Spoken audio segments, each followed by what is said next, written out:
O cometa não é uma pedra que está andando no sistema solar? Quer dizer, Então. digamos, ela é uma pedra, mas ela não é uma pedra, uma rocha. Tá. Né? Digamos, seria alguma coisa assim, muito porosa. Imagine que você misture vários gases, muita água, com grãozinhos de poeira e congele isso daí. Então, fica um bloco rígido. Né? Então, esse bloco rígido, ele não é muito grande. Um valor máximo, aí, digamos assim, uns 20 quilômetros, a maioria é menor. E ele é, digamos assim, um dos objetos mais antigos que formaram o sistema solar.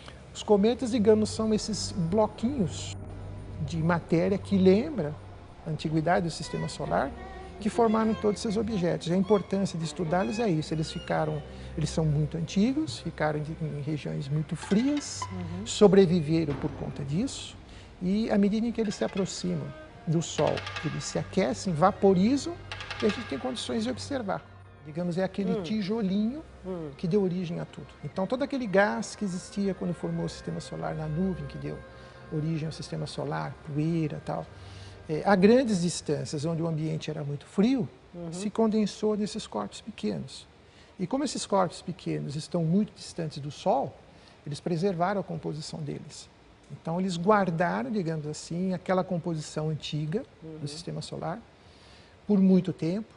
E quando eles se aproximam do Sol, eles são aquecidos, aí eles vaporizam e jogam esse material todo para o espaço. Né? E depois, iluminado pelo Sol, reflete, forma aquela imagem bonita. Por isso que quanto mais ele se aproxima, maior ele fica, digamos, na aparência. Então, esses foram, digamos assim, os objetos que, no fundo, formaram todos os corpos do sistema solar. Né? Primeiro formou o Sol, que é uma estrela, ela formou muito rapidamente. Praticamente toda a matéria concentrou no Sol, 99,9%. Aquele 0,1% formou todos os demais corpos. E os cometas são exatamente os objetos que formaram todos os planetas, formaram muitos dos planetas mais distantes, ricos em gases, coisas assim, e também foram os objetos que posteriormente abasteceram, digamos assim, a Terra, abasteceram Marte, Vênus deve ter tido água da mesma forma, e eles podem ter sido esses objetos que trouxeram e continuam trazendo esses compostos e água, inclusive. Professor Enos, isso é um cometa? Não, isso é uma simulação.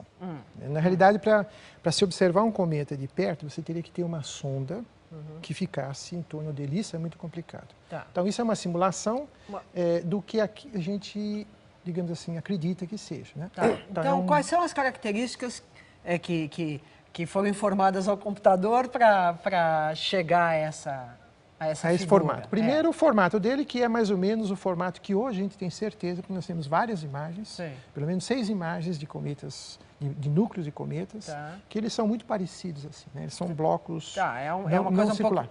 Não circular. Isso, não esférico. Não esférico. Então, geralmente ele é dessa forma. Parece uma batata. Como parece uma batata. Ele tem a superfície enrugada. Disso nós sabemos. Ele ele geralmente é muito escuro, tem muita riqueza em carbono. E ele tem zonas onde tem gases congelados, que são essas regiões que a gente vê que de repente elas como se soprassem esse material. Isso significa que quando essa região congelada é voltada para o Sol, ela sofre aquecimento e ela vaporiza. E nesse movimento dele é que ele vai jogando. Quer dizer, esse aqui seria o objeto que você tem, que quando você olha, digamos, sem telescópio, que você vê aquela mancha central, ele está lá dentro, jogando esse material e que vai formar esse invólucro. Esse material é que faz a cauda, o invólucro, aquela coisa que recobre ali. Isso, porque ele cria esse invólucro, mas ao mesmo tempo ele anda. Então esse material do invólucro que vai expandindo vai ficando para trás. Então ele vai formando uma cauda. Bom, os cometas andam muito rápido, professor? Qual é a velocidade de um cometa? Quando está próximo do Sol, a velocidade é muito maior do que quando está, digamos, distante. Mas são sempre velocidades assim da ordem de dezenas de quilômetros por segundo. Então já é um objeto que passa sempre muito rápido. Só que a gente não vê isso porque a distância geralmente é muito grande. Então nós percebemos durante a noite ele mudar relativamente pequenininho, uma distância muito pequena. Tá. Que às vezes a população confunde, por exemplo, com um meteoro, que é aquele tracinho que a gente vê que a gente chama de estrela cadente, como se ele se movimentasse rápido. Não, o cometa ele muda de posição de noite para noite, ou mesmo durante a noite, mas muito pequena. Porque está muito longe. Porque está muito longe. O sistema solar, ele formou-se como a gente acredita que se formam todas as estrelas. Então, uma nuvem muito grande, num passado bastante remoto, aí já ultrapassaria, digamos, a metade da idade do universo. Tem mais ou menos 14 bilhões de anos, 13 a 14, e o sistema solar teria se formado há 4,5 bilhões de anos, mais ou menos. Então, de uma nuvem imensa de gás, vários tipos de gases, e poeira, grãozinhos muito pequenininhos, um pedaço dessa nuvem acabou formando o Sol. A maior parte dessa matéria concentrou no Sol, e aquele pouquinho de matéria que ficou em torno do Sol é que teria formado todos os demais objetos. E aí você tem, digamos, na parte central, uma região muito quente, que você está formando uma estrela. Essa região muito próxima é muito quente, então se existia gás, esse gás foi vaporizado. Mas as regiões mais distantes, o gás permaneceu. Aquele gás que estava na região próxima do Sol vaporizou, ficou a parte mais sólida, por isso que formaram os planetas sólidos. Os planetas rochosos. Isso, então vem, digamos assim, entre Marte e Júpiter, que tem uma região de corpos pequenininhos, chamados asteroides. Júpiter e Saturno, eles se formam num processo não exatamente igual, mais ou menos parecido com uma estrela. Ele forma-se muito rápido, adquire muita massa, e a força gravitacional começa a puxar tudo. Esse material que estava lá, começou-se, digamos assim, se aglomerar em coisas pequenas e foi formando blocos maiores no meio do gás. E esse gás foi, digamos assim, absorvido e ficou na superfície desse material. Então, conforme você vai formando esses blocos, são esses blocos congelados. E a quantidade era, digamos assim, infindável. Então, esses bloquinhos é que foram caindo e foram formando esses planetas. Por agregação, assim? Por agregação de massa. Então, Júpiter foi formado assim, deve ter absorvido uma quantidade brutal desses corpos. E outros corpos foram sendo formados. Os satélites também foram sendo formados dessa forma, dessa maneira. E aqueles corpos que não caíram, digamos em Júpiter, em Saturno, Urano e Netuno, e que eles passaram, eles sofreram como se fosse assim um efeito estilingue. Eles foram jogados para longe. Então, esses cometas que se formaram aqui foram jogados para lá, e os outros que ficaram nas regiões mais distantes, porém próximo do plano básico do Sistema Solar, que é o plano da órbita da Terra, eles também permaneceram lá naquela região como corpos pequenos, ou foram colidindo e formaram os corpos que a gente chama de transnetuniano. Por exemplo, Eris, que desclassificou Plutão, é um desses objetos. Plutão, provavelmente, também é formado desse material. A estrela, como ela se forma muito rápido e ela adquire massa muito rápido, ela rapidamente agrega esse material todo. E aquele que não caiu na estrela, mas que também foi puxado para essa região. E ao mesmo tempo em que essa nuvem, quando ela cai sobre ela própria, ela gira. Então, quanto mais ela se contrai, mais ela gira. Então, esse movimento que a gente vê no Sistema Solar, né, que você vê, por exemplo, o céu movendo-se de leste para oeste, é porque a Terra move-se de oeste para leste. Esse movimento de oeste para leste era o movimento da nuvem. Tanto que o Sol, os planetas, todos giram nesse sentido. Algumas exceções, né? Então, esse material todo, à medida em que foi se formando, formou-se um disco que girava no mesmo sentido. E é esse disco que começa a possibilitar a colisão. Colisão, e vai aumentando o tamanho dos blocos. Então, os cometas começaram a se formar a partir desse momento em que você já tinha essa condição, né? Então, a partir dali é que eles passaram a formar os planetas, os gigantes e tal, e aqueles que foram ejetados ou formaram-se em regiões muito distantes, eles permaneceram como tal.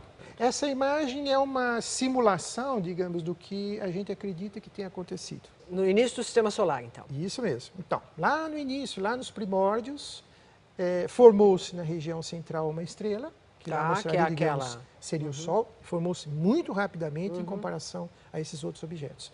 E aquela região era muito aquecida. Então, em torno desse... Aquela região escura. Isso, a região próxima do Sol sempre aquecida. Se você pegasse uma linha e viesse, digamos, nessa direção, a temperatura vai caindo ao longo do tempo. O que significa que lá é mais rico em materiais rochosos, porque é muito quente, e nessa região você teria os rochosos mais os gasosos, que lá não existe.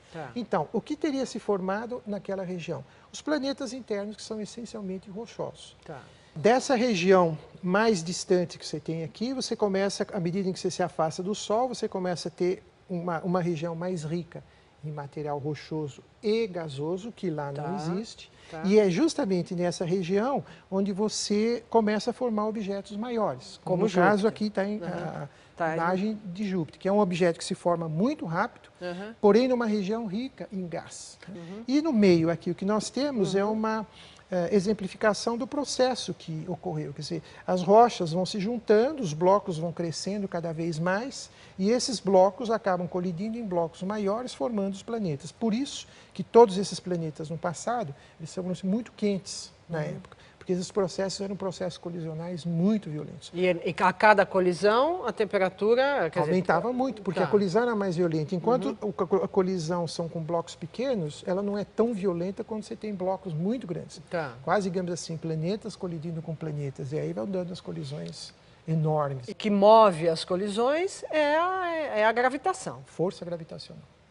Ela, digamos assim, é a força motriz que dá origem a tudo isso. Desde a queda da nuvem, por alguma razão você provoca essa queda, você tira o equilíbrio da nuvem e aí a força gravitacional vence. Então, a partir desse momento, todo o processo de acréscimo de massa é sempre pela força gravitacional. Qual é a diferença entre um meteorito e um cometa? Que é alguma coisa que eu ia meteorito perguntar. é uma lasca de alguma coisa. Pode ser uma lasca de um asteroide que se fragmentou por colisão, pode ser uma lasca ou um pedaço de pedra da superfície de Marte, um pedaço de pedra da superfície da Lua, enfim, uma pedra que está aí, veio de algum lugar, que se fragmentou e ela viaja no espaço. Mas ela já é sólida. Então, quando você faz essa comparação relativa, você começa a ver que aqueles elementos mais pesados que existem na rocha, existem em outros lugares também. Se você pegar o Sol, Júpiter é muito parecido com o Sol, porque Júpiter é um corpo muito grande, sozinho ele é maior que todo o resto do sistema solar, excetuando o Sol. Se você pegar a composição química dele, ele lembra quase de uma estrela. Então, quando você pega Júpiter e Saturno, eles são muito parecidos. Saturno é um pouco menor, mas eles têm composição química muito parecida. Essencialmente hidrogênio e hélio. Se você retirasse esse hidrogênio e esse hélio e deixasse as coisas mais densas, os gases mais densos, você ficaria com uma dupla que seria muito parecida com Urano e Netuno. Porque eles foram formados numa outra região mais fria, já carente de hidrogênio e hélio, porque a maior parte caiu nos dois planetas. Então, quando a gente começa a entender esse processo todo, que os planetas gigantes se formaram muito rápido, de que condensaram muita matéria e que foi sobrando esse tipo de material, quando você começa a entender isso, é porque você está entendendo o processo de formação do sistema solar. Então, para você voltar nessa história, aí você tem que olhar as características, essas são as genéricas, né? Aí você tem que olhar as características individuais. Então, se você quiser saber, por exemplo, por que a Terra é assim e tal, você tem que olhar Vênus, você tem que olhar Marte, para ver os processos que ocorreram.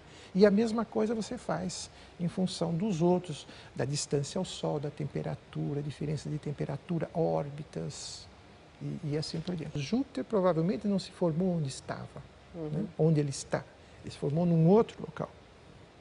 E como a quantidade de objetos no passado é muito grande, a interação entre eles é muito grande. Então, essa interação produziu grandes colisões. Colisões assim, provavelmente, o Sol engoliu muitos planetas, Júpiter pode ter engolido vários planetas. Você começa a observar essas estrelas que são jovens, né? Estão ainda imersas nessa parte dessa nuvem, e você vê perfeitamente que elas têm um disco, que é muito escuro, ou seja, aquilo que a gente está observando fora é mais ou menos aquilo que a gente imaginava.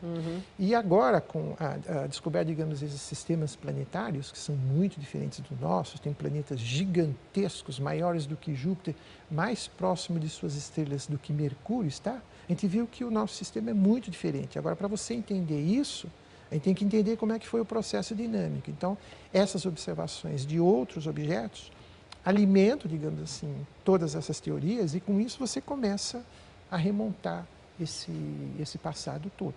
Quer dizer, é aí que está, digamos assim, quando a gente fala da história do Sistema Solar e também da evolução, é conhecer como é que ele provavelmente se formou, como é que ele evoluiu e o que pode acontecer futuramente. Professor, agora, essa imagem é real. Esta é real. E foi obtida a data em dezembro, dia 4 de dezembro de 2000. Exatamente. Isso daí é a imagem do asteroide Eros, que foi uma sonda que, de fato, ela aterrissou no asteroide, e isso que a gente está vendo é o movimento da sonda em torno do asteroide. Portanto, essa é sim uma imagem real. Você repare que a superfície dele é sempre marcada por crateras, e tem aqui nessa região uma cratera muito grande. Tá, cratera, quer dizer, é diferente daquela outra, é mais claro do que o cometa, é maior ou menor? Mais claro que o cometa parecia, aquela simulação do cometa parecia uma superfície mais escura, não parecia? Isso, não, geralmente os cometas são superfícies mais escuras. Tá bom. A superfície de uns asteroides, assim, na média, é mais ou menos parecido com a rocha terrestre. Tá. Então, ela é mais ou menos, porque é rico em silício, e o silício brilha. Tá bom. Mas tem uma parcela deles que é rica em carbono, eles são um pouquinho mais escuros. Tá. E o tamanho? O tamanho varia. Né? Os asteroides, você pode ter asteroides de dezenas de metros, até asteroides, por exemplo, como Pallas, que já tem quase 300 quilômetros. Então, é uma coisa bastante... Muito maior do que o maior dos cometas. Claro. Tá. Claro. Você tem, digamos, coisas muito menores e coisas muito maiores. Professor, e essa é uma imagem real? Essa é uma imagem real do cometa Encke. Ela foi tirada no espaço. Na realidade, foram várias imagens que foram tomadas, montado um filme. Tá. E o que nós vemos na parte superior ali é material que é ejetado do Sol, isso é chamado vento solar. Tá. E esse material ele tem cargas elétricas, né? Positivas e negativas, Tá. mas principalmente positivas. E a cauda desse cometa aqui, por exemplo, são gases ionizados. Tá. O que significa que também são carregados. E eles interagem com o campo gravitacional. Esse vento solar é como se ele empurrasse essa cauda. Ela interage com a cauda e empurra. Então ele fica com uma cauda retilínea sempre voltada na direção oposta do Sol. Inclusive ele interage, como se percebe, ele interage a cauda dele com coisas que estão passando ali. Com coisas que estão passando do vento. Então, aqui é o mesmo cometa, né? O mesmo cometa Encke, observado em 2007. Isso. E aí o que está acontecendo? É exatamente a mesma imagem. Como essa cauda ela é ionizada e o vento solar é ionizado também, ela interage e o vento solar, nesse momento aqui, ele arranca um pedaço da cauda exatamente por essa interação. Que é uma cauda diferente daquela grande que nós costumamos ver, que normalmente ela é curva. Essa é uma cauda retilínea de curva. Professor, e essa imagem? É real também, estou vendo ali que foi feita em 2003. Essa é uma imagem real de um cometa chamado cometa NIT, que é um programa que busca objetos. E o que nós vemos aqui é uma imagem feita pelo telescópio espacial SOHO, que já está mais de uma década trabalhando. O Sol teria o tamanho daquele círculo branquinho. Esse azul maior é um disco artificial que bloqueia a imagem do Sol, que é para a gente enxergar a coroa do Sol. Tá. Então a coroa são essas figuras raiadas, tá. E o que a gente vê ali é uma explosão solar que ejeta esse material para fora. E você pode perceber que existe uma cauda muito fininha nesse cometa, que se você olhar do lado direito dela, quando ele aparecer, ela é bem retilínea, que é uma cauda de gás ionizado, e essa outra é uma cauda de gás neutro. Então ela tem duas caudas. Esse cometa tem duas caudas. Geralmente os cometas têm duas caudas. Você pode ver uma ou pode ver outra. Tá. Depende do tipo de composição do cometa. Quando ele é muito rico em poeira, por exemplo, você vê uma cauda esbranquiçada mais curvada. Assim, ela é mais larga. E essa cauda gasosa de gás ionizado, ela geralmente é mais fina e de cor mais azulada e bem retilínea. E esse objeto, quem é? Esse objeto é Deimos, é um satélite de Marte. Esse formato dele é o formato real. A superfície não é tão homogênea desse jeito, porque é uma questão só de imagem fotográfica. Mas a gente nota que ele é um pedaço, como se fosse um pedaço de um corpo maior, provavelmente pertenceu a um corpo maior, e ele está muito próximo ali da região entre Marte e Júpiter, onde fica o cinturão dos asteroides. E é uma família que cruza a órbita de Marte. Então, muito provavelmente, ele foi aprisionado por Marte, junto com outro satélite que chama-se Phobos, e ele faz parte dos dois satélites de Marte. Mas por que ele não é nem um pouco redondo? Um pouco ele é, né? Esférico. É esférico, É porque para você montar, digamos, para você dar forma esférica para um objeto, você precisa ter uma força que comprima esse material. Então, a depender, digamos assim, do material, se for rocha muito dura, você precisa de uma força muito grande. E na natureza, essa força é a força gravitacional. E aí o objeto, então, teria que ser muito maior que esse? Exatamente. Tá. A força gravitacional de autogravitação que comprimiria tem que ser grande para você dar esse formato. É isso que explica os satélites, por exemplo, e os planetas serem todos esféricos. E esse? Esse é um satélite de Júpiter. É um dos 4 satélites que Galileu descobriu, que são chamados satélites galileanos. E, na realidade, ele é o satélite Calisto. E todos esses 4 satélites são diferentes. Todos os modelos indicam que, provavelmente, a parte interna dele seja mais ou menos homogênea. Uma mistura, digamos assim, de rocha. E você vê que a superfície dele é todinha marcada e tem uma região que mostra uma colisão muito grande nesta parte daqui, que a gente percebe que houve aqui nessa região. Você percebe uma colisão enorme a parte mais central. Né? Então, esse é o satélite, digamos assim, que está um pouquinho mais distante de Júpiter, que seria mais ou menos assim equivalente em tamanho à Lua. E a Lua, como se formou, professor? A Lua se formou de um processo colisional muito violento e que foi, digamos assim, por raspão. Se tivesse sido de frente, provavelmente teria destruído boa parte da Terra. Seria alguma coisa, calcula-se que seria alguma coisa entre a Terra primitiva e algo do tamanho de Marte, que teria se colidido com a Terra, mais ou menos de raspão. E esse material, ele arrancou parte do material da Terra, e a maior parte desse material, a parte mais pesada desse corpo, caiu na Terra. Então, ficou na Terra, por isso que a Terra tem uma concentração de ferro exageradamente grande se você comparar com os outros planetas. Veio desse objeto que colidiu. Desse objeto que colidiu. E, por sua vez, a Lua foi formada mais das partes mais externas. Da Terra. Da Terra e desse do objeto.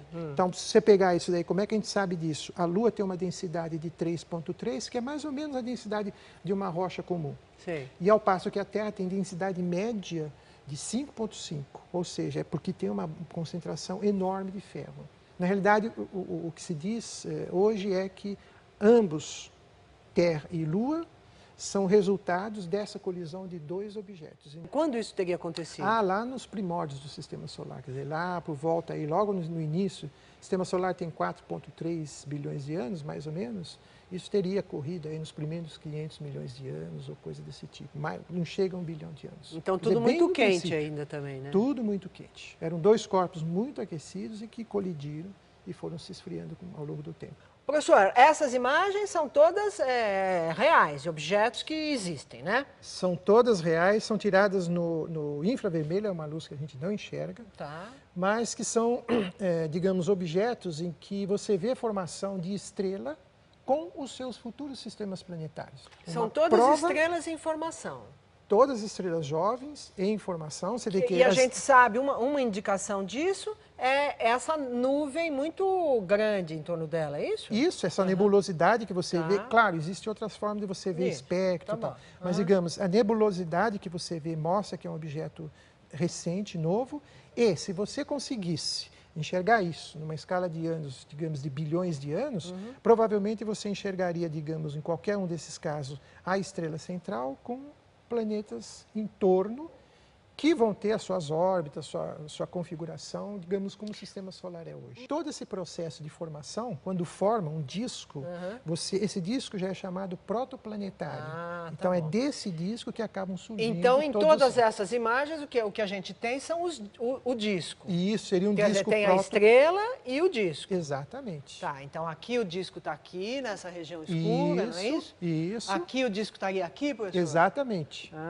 E ali, aqui o disco está aqui. Isso, você percebe que aqui você consegue enxergar melhor a estrela. E aqui o disco está aqui. Exatamente. E aí a órbita dos planetas provavelmente seria nesse plano aí. Exatamente. Esse plano, normalmente, quando você vai olhar aqui, suponhamos que você fosse estudar esse plano, né, como nós estamos estudando o Sistema Solar. Então, o plano básico do Sistema Solar, onde está a órbita da Terra e a órbita de todos os planetas, nesse caso seria esse aqui. É o disco. É o disco. Então, futuramente você veria uma estrela, você vai ver uma estrela aqui, e com os planetas girando em torno desse plano, ou sobre esse plano, que seria o disco.